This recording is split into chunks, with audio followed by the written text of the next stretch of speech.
Olá, turma. Meu nome é Sara. Hoje eu vou conversar com vocês a respeito de uma doença parasitária muito importante, porém pouco conhecida. O nome dela é tricuríase. Ela também pode ser chamada de tricurose. Assim como eu, acredito que a maioria de vocês nunca nem ouviu falar nessa doença.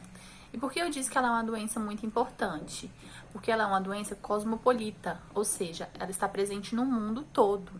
Atualmente, cerca de 1,5 bilhões de pessoas têm tricuríase. Mas ela é pouco conhecida, por quê? Porque ela é pouco falada, porque está restrita a países mais pobres, onde não há saneamento básico nenhum ou pouco saneamento básico. Atualmente, cerca de 2,5 bilhões de pessoas no mundo não têm acesso ao saneamento básico. A tricuríase, ela tem preferência também por regiões quentes e úmidas. A tricuríase, ela tem duas características importantes que diferenciam ela de outras doenças. A primeira é que o seu verme vai lembrar um chicote, ele parece um chicote. E a segunda é que ela tem um sintoma que ocorre no estado avançado da doença, onde há uma infestação muito grande e ocorre o prolapso retal. Agora eu vou falar um pouquinho sobre a classificação taxonômica desse verme. A espécie dele se chama Trichuris trichiura.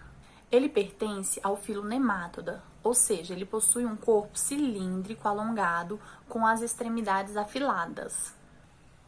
A gente também consegue diferenciar o macho da fêmea, mas eles também têm características semelhantes.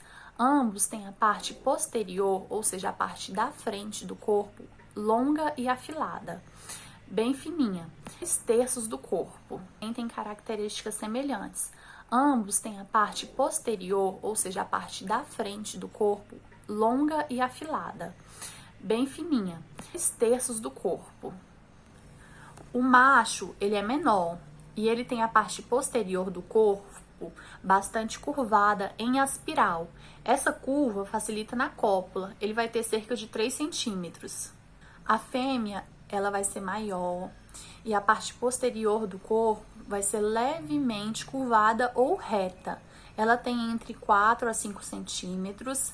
E vale lembrar que normalmente as fêmeas são maiores porque são elas que vão fazer o amadurecimento dos ovos e colocar aí cerca de centenas a milhares de ovos por dia. O ovo desse parasita é bem típico. Ele é ovulado e ele é bioperculato, ou seja, ele tem 2 aberturas nas suas extremidades. Ele tem partes salientes. Na verdade, são polos salientes. Ele vai parecer bastante com uma bola de futebol americano. Seu ciclo é monoxeno, ou seja, ele precisa de um hospedeiro para completar todo o seu ciclo de vida. O hospedeiro dele é o homem. E o local onde ele vai se instalar, vai ficar até a fase adulta, é o intestino grosso. Principalmente naquela primeira porção do cólon ascendente, onde ali ele vai ficar acasalando. Mas quando a infestação é maciça, eles podem tomar conta de todo o intestino grosso até chegar no reto. A forma infectante é ingerindo o ovo, contendo dentro uma larva no seu primeiro estágio, que é a larva L1. Oi, turma, me chamo Mariana e hoje eu vou explicar para vocês sobre o ciclo da tricuríase e sobre o meio de transmissão. O ciclo da tricuríase, ele tem 6 fases. Na primeira fase, é onde os ovos são liberados pelas fezes. Na segunda fase, esses ovos eles são depositados no solo. Na terceira fase, esses ovos eles já podem grudar, contaminar alimentos e água. Na quarta fase é onde o ser humano faz a ingestão de alimentos ou água contaminada. Na quinta fase, esses ovos se chocam, liberando larvas. Na sexta fase é onde essas larvas já estão adultas e elas vão produzir novos ovos. A transmissão da tricuríase ela é feita por alimentos contaminados e por água contaminada.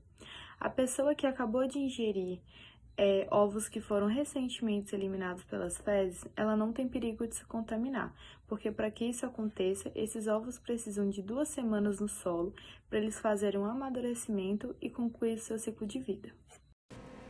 Bom dia, turma. Meu nome é Ana Beatriz e hoje eu vim falar para vocês sobre os sintomas e também sobre a profilaxia na tricuríase.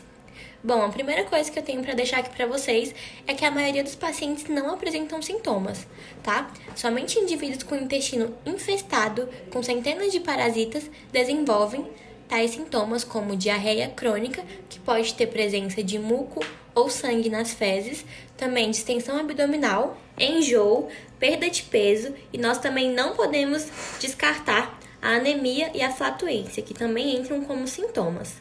Já na profilaxia, nós devemos ficar atentos às medidas de saneamento básico, à higiene pessoal, como lavar as mãos após sair do banheiro, a lavagem correta dos alimentos e evitar contato com água contaminada. Temos também que ter cuidado com a manipulação do solo.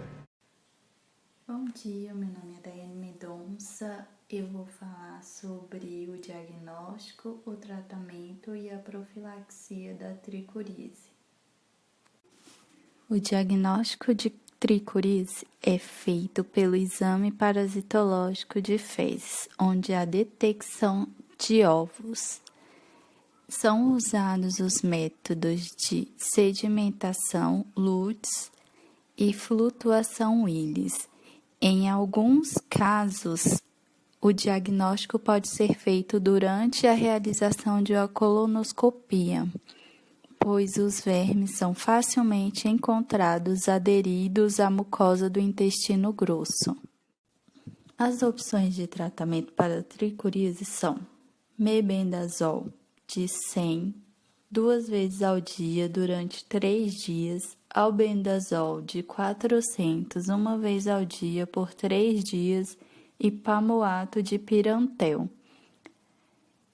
Em pacientes com infecção grave, o tratamento pode ser prolongado por 5 a 7 dias. A taxa de cura com estes tratamentos costuma ser acima de 90%.